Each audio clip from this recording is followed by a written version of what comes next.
योहानकृत शुभवर्तमान त्याचा 2रा अध्याय आणि त्यातील 12 वचने आपल्या समोर उघडलेली असताना आपण प्रारंभी त्यातील पहिलं वचन वाचूया, जिथे असं लिहिलं आहे, काही दिवसांनी तो पुन्हा कफरनहुमात आला आणि तो घरी आहे असे लोकांच्या कानी पडले.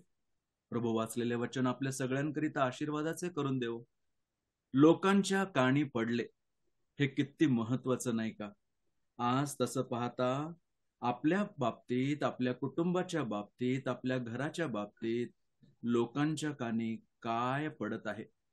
अनेक वेळा नको ते गीत असतील, कदाचित टेलिव्हिजनचा आवाज असेल, आणि हे तर नकोच, काही भांडण, तंटा, वाद विवाद आणि इतर सगळ्या गोष्टींचा आवाज जर बाहेर जात असेल तर किती दुःखाची गोष्ट नाही का?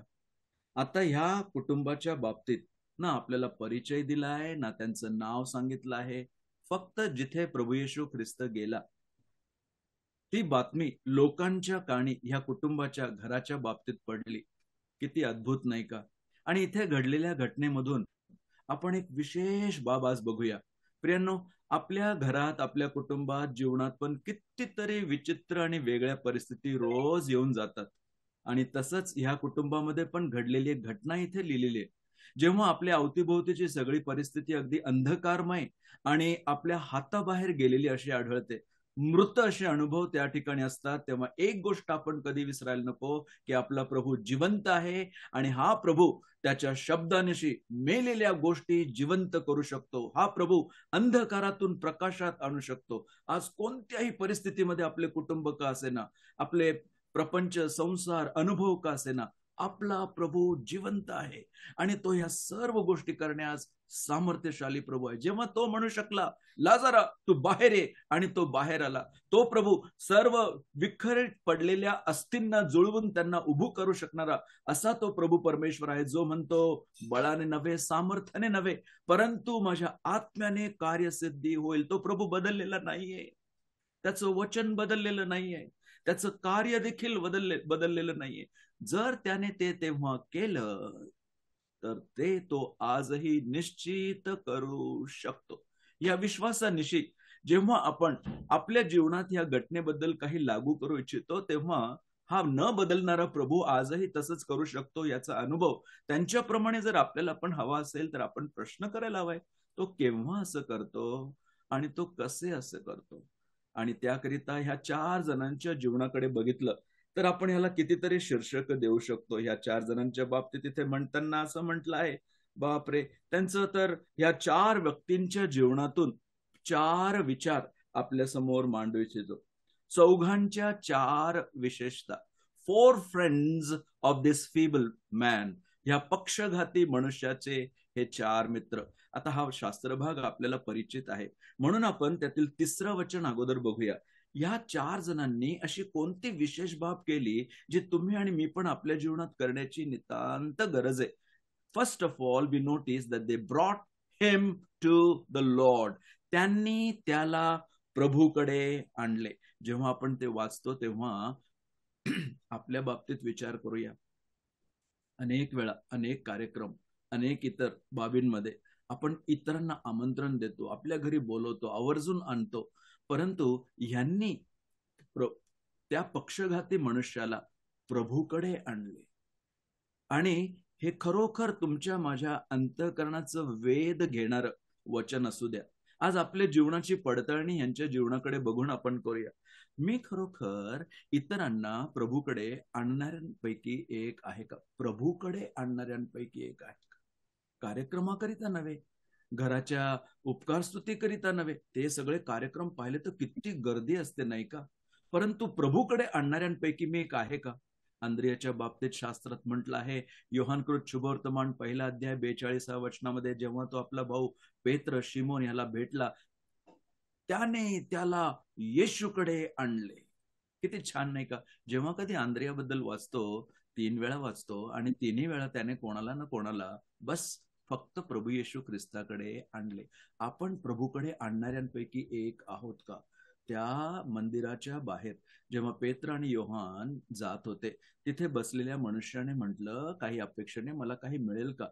मला वाटतं आपल्यापैकी किती जण ते वाक्य म्हणू शकतील? काय म्हटले ते माहिती का? सोने किंवा चांदी आमच्याकडे नाही. आपल्यापैकी किती जण ते म्हणू शकतील? परंतु जे आमच्याकडे आहे तो ख्रिस्त आम्ही तुला देतो. आणि आपल्याकडे असलेला हा प्रभू येशू ख्रिस्त आपल्या जीवनातून पण आपण इतरांना देणं किती गरजेचं नाही का? बंधू बहिणींनो, आज आपण प्रभूकडे आणणाऱ्यांपैकी एक आहोत का? हे केव्हा होऊ शकतं माहिती का? जेव्हा आपण खरोखर प्रभूकडे आलेले असतो. आपण प्रभूचे असतो. आपल्या मनात, विचारात, आचारात प्रभू असतो. म्हणजे ह्या प्रभूची आणि आपली जशी भेट व्हायला पाहिजे, तशी जेव्हा भेट झालेली असते, आपण इतरांना प्रभूकडे आणणाऱ्यांपैकी एक होऊ शकतो. जर अजूनही माझी तशी प्रभूबरोबरची गाठभेट झाली नसेल, तो येण्याच्या अगोदर आता आपलं जीवन पडताळून, परीक्षण करून बदलण्याची, परिवर्तन होण्याची किती गरज आहे. पौलाला जेव्हा प्रभूची गाठभेट झाली, तेव्हा तो म्हणतो, हे जे स्वर्गीय पाचारण मला झालं आहे, मी त्याविषयी कधी अवज्ञा मानली नाही, अवज्ञा केली नाही. किती महत्वाचं नाही का? या प्रभूची मला व्हावी तशी ओळख आहे का? या प्रभूचं माझा हवा तसा संबंध आहे का? या प्रभूसाठी मी आपलं खरोखर जीवन जगत पुढे आहे का? माझ्या प्रियांनो, बाकी इतर सर्व गोष्टींपेक्षा का प्रभू आणि का प्रभूकडे? कारण अंधकाराच्या गोष्टी प्रकाशाकडे आणणारा, मृतांमधून जीवनात आणणारा फक्त एकच आहे आणि तो प्रभू Yeshu Khrist. Good news is not a good advice. जे सुवार्थ आहे ते चांगली फक्त एक कोणाला चांगला सुझाव देण्यापैकी नाही. It's not a good activity. ते फक्त काही चांगलं करणं, चांगलं बोलणं, चांगलं बदलणं ह्यापैकी नाही. मी कसं बरं कोणाला प्रभूकडे आणू शकतो त्यांच्याकरिता? तर हे व्यवहारिक होतं, वास्तविक होतं. मी कसं आणू शकतो? आपण कसे आणू शकतो माहितीये?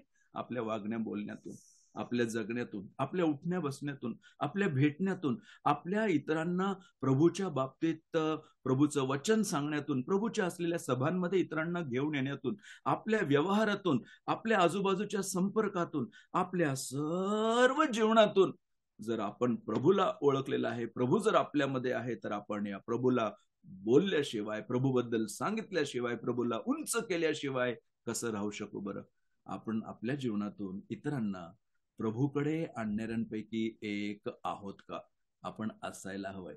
सर्वप्रथम त्यांनी त्याला प्रभूकडे आणले. एवढंच नव्हे, 5वं वचन बघितलं का?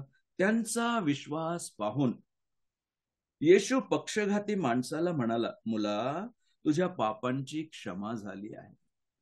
They not only brought him to the Lord, but they believed the Lord Jesus Christ knows the best. त्यांनी फक्त प्रभूकडे आणले एवढंच नव्हे, तर त्यांनी मनापासून पूर्ण विश्वास ठेवला होता की प्रभू त्याच्याकरिता जे उत्तम ते करू शकतो. फक्त प्रभूच ते उत्तम करू शकतो. तुम्ही बघितलं का तो शब्द? त्यांनी त्यांचा विश्वास पाहून. कोणी पाहिला? प्रभूने पाहिला. कोणाचा पाहिला? या चौघांचा पाहिला. मग त्या पक्षघाती माणसाला म्हटलं, माझ्या प्रियांनो, हा पाहू शकणारा विश्वास, हा दिसून येणारा विश्वास आज खरोखर आपल्या जीवनामध्ये पण आहे का? बर्नबा जेव्हा अंतोकिया मंडळीत गेला, तेव्हा त्यांचं ते बदललेलं जीवन, त्यांचा विश्वास पाहून, हा विश्वास पाहिला जाऊ शकतो, हा आनंद पाहिला जाऊ शकतो, हे परिवर्तन पाहिलं जाऊ शकतं. ज्या विश्वासाशिवाय देवाला संतोष होणे अशक्य आहे, तो विश्वास आज प्रभूला माझ्या ठाई दिसून येतो का? प्रभू माझ्याबद्दल असं बोलू शकतो का? आपल्याबद्दल बोलू शकतो का?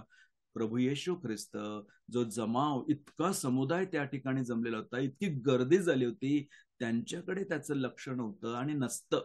त्याचं लक्ष एकाकडे, बदललेल्यांकडे, परिवर्तनाकडे, विश्वास ठेवणाऱ्यांकडे, प्रभूकडे, खऱ्या अर्थाने येणाऱ्यांकडे प्रभूचे लक्ष असते. Do you believe that God knows the best?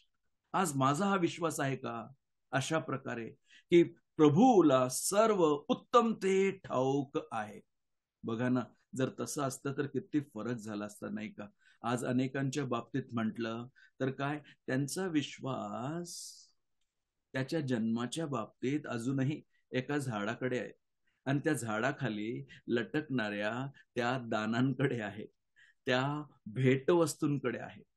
परंतु ज्यांचा खरा विश्वास प्रभूवर आणि प्रभूला त्यांचा विश्वास दिसून येतो, त्यांना ठाऊक आहे की झाडाखाली लटकणाऱ्या भेटवस्तूंकडे त्याच्याद्वारे नव्हे तर झाडावर लटकणारी भेटवस्तू म्हणजे स्वतः प्रभू येशू ख्रिस्त, ते अद्भुत दान, ते अद्भुत कृपादान, ती अद्भुत भेटवस्तू, दी अनस्पीकेबल गिफ्ट ऑफ गॉड, प्रभू येशू ख्रिस्त त्याने आपल्याला दिलेला आहे. A true gift is not hanging under the tree, but it is hanging upon the tree, the Lord Jesus Christ.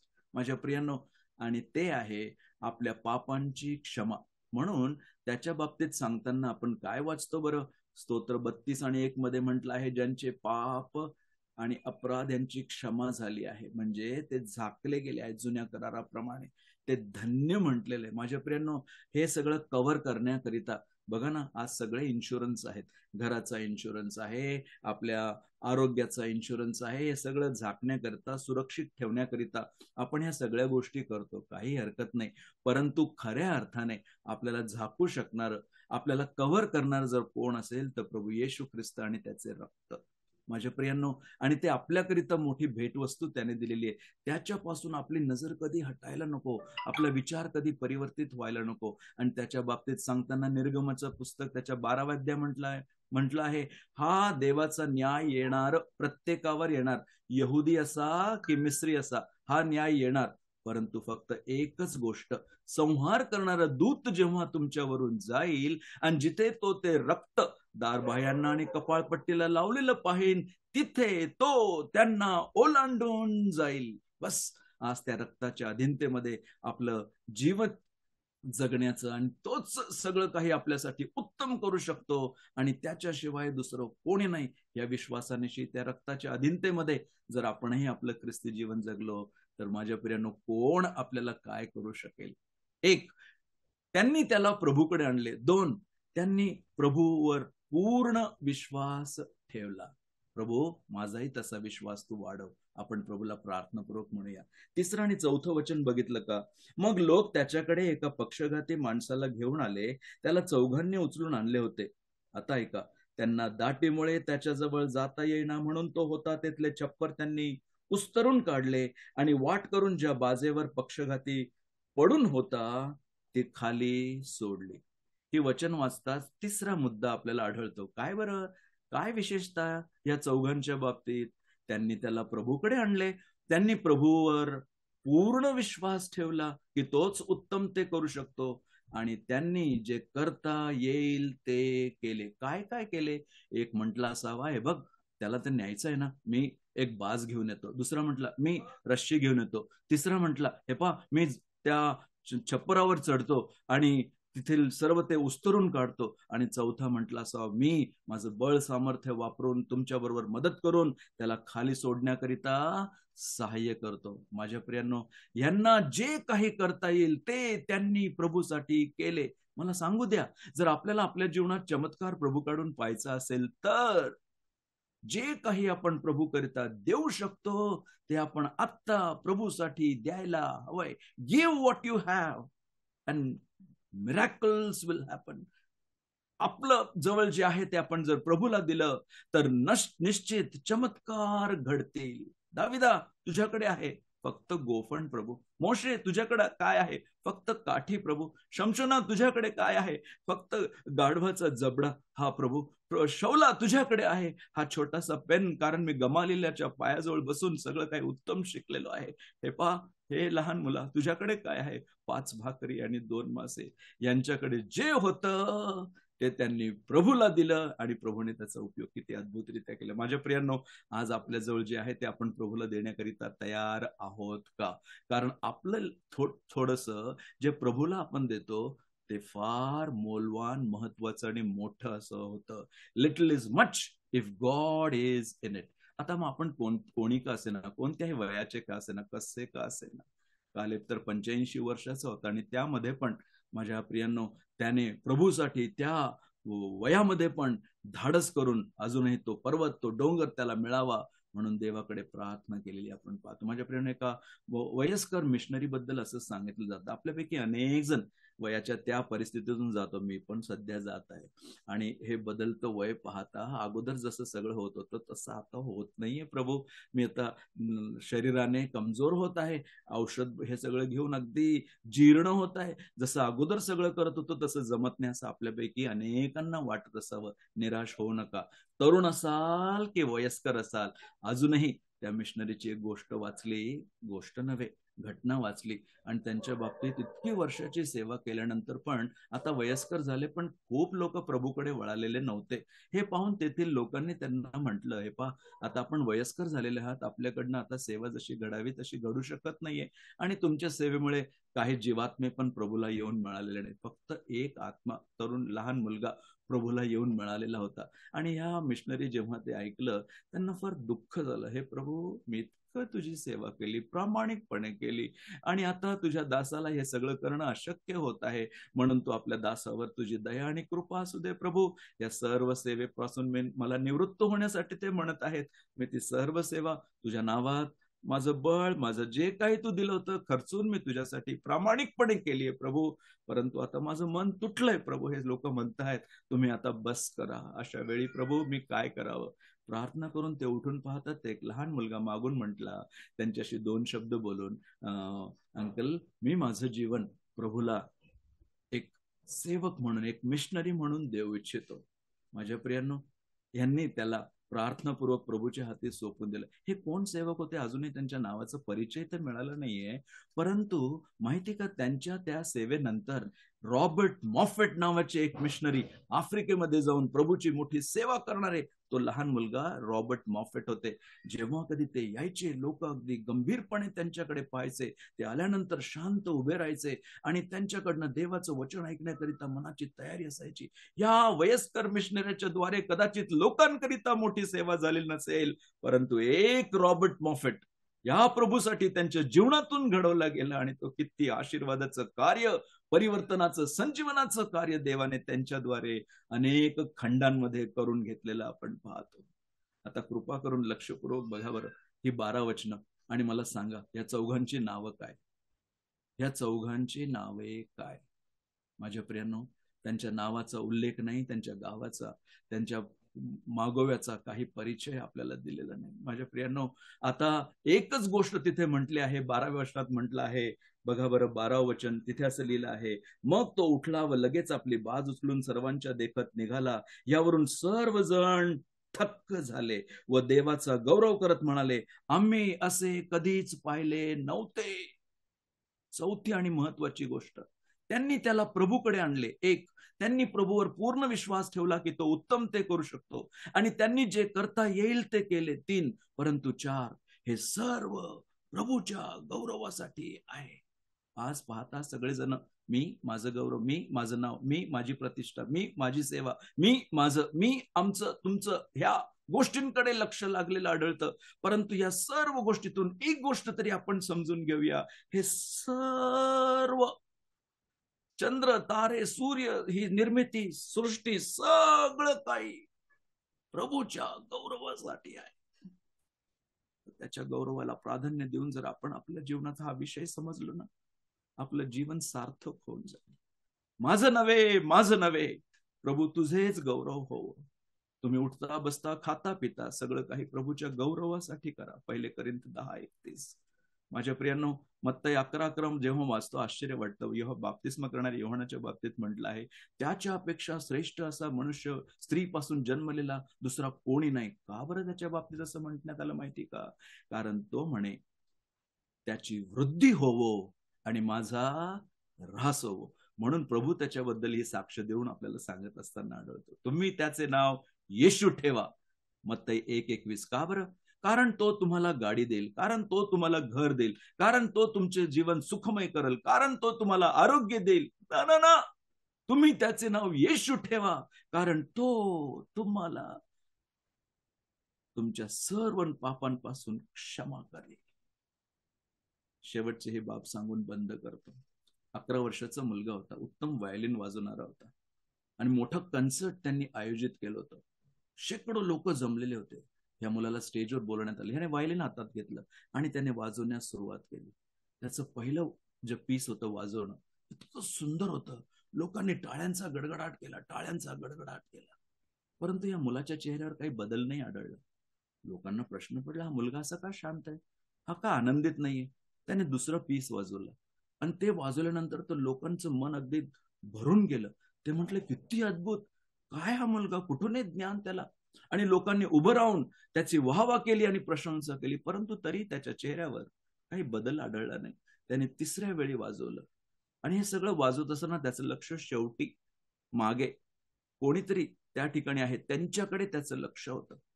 आणि ते तिसरं पीस वाजवल्यानंतर तर बाप रे, लोकांनी टाळ्यांचा गडगडाट आणि त्याची वाहवा आणि प्रशंसा करत मोठा नाद आणि आवाज केला.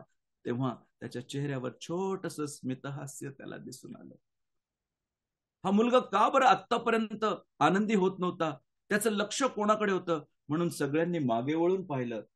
त्याचं लक्ष ज्याच्याकडे होतं तो त्याचा गुरु होता. त्याच्या मास्टरच्या चेहऱ्यावर, गुरुच्या चेहऱ्यावर, शिक्षकाच्या चेहऱ्यावर जे हावभाव होते ते याच्या चेहऱ्यावर हावभाव येत होते. आता तिसऱ्या वेळी तो का स्मितहास्य देत होता माहितीये? कारण मागे बसलेल्या त्याच्या मास्टरने, त्याच्या गुरुने आपली मान हलवलेली होती. फार छान, फार छान, फार छान. माझ्या प्रियांनो, जेव्हा आपल्या जीवनाची ही सिम्फनी, हा स्वर लवकरच समाप्त होईल, सर्वात महत्वाची गोष्ट कोणती माहिती का? की आपल्या धन्याने, आपल्या मालकाने, आपल्या गुरुने मागे बसून आपली मान हलवून म्हणा, अगदी बरोबर, अगदी छान, अगदी उत्तम. तसं जर तो प्रभू आपल्या बाबतीतही म्हणू शकला तर किती बरं होईल, नाही का? चौघांच्या जीवनातून चार विशेषता, तो घरी आहे असे लोकांच्या कानी पडले आणि त्यामुळे ही सगळी घटना तिथे घडली. या चौघांनी काय केलं? प्रभूकडे आणले. प्रभूवर पूर्ण विश्वास ठेवून की तोच उत्तम ते करू शकतो. त्यांनी जे करता येईल ते केले आणि सगळं प्रभूच्या गौरवासाठी आहे हे आपल्याला दिसून येतं. आपणही प्रभूसाठी जगूया आणि प्रभूमय होऊन प्रभूचं गौरव आपल्या जीवनात करूया. जगणे हे ख्रिस्त मला, मरणे हा लाभतो. प्रभू या वचनावर आपला विपुल आशीर्वाद देवो. आमेन.